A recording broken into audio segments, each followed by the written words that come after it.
em bức bối trong đầu.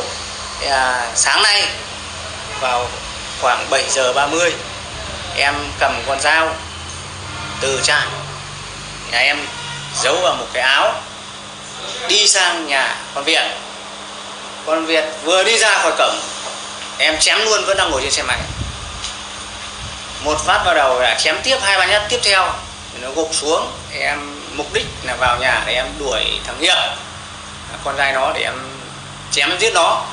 Nhưng nó vòng vo nó chạy thì con Bắc vừa đi ra đấy và em chém luôn. Thì con Bắc nhảy vào trong vườn thì em lại đuổi theo, em chém 3-4 nhát nữa.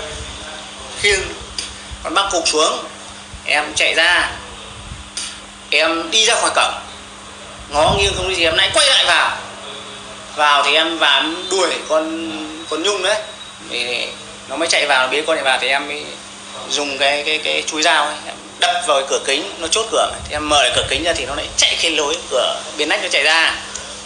Sau khi nó chạy ra thì nó trượt chân, nó vấp ngã chỗ cái lối cổng gần mẹ nó, thì em chém luôn hai mẹ con 3-4 nhát đấy. Cả đứa nhỏ 1 tuổi, cả đứa nhỏ đấy, chém luôn tất cả hai mẹ con 3-4 nhát tiếp theo vào đầu, vào bụng gì đấy. Tóm lại như thế. Sau đó em về nhà thì em xác định là thôi, trong đầu em ấy là mình gây ra án mạng này thì em có ý định là em sẽ tự tử.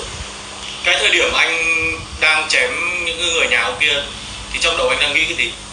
Em không nghĩ gì, em có một cái mục đích gì không?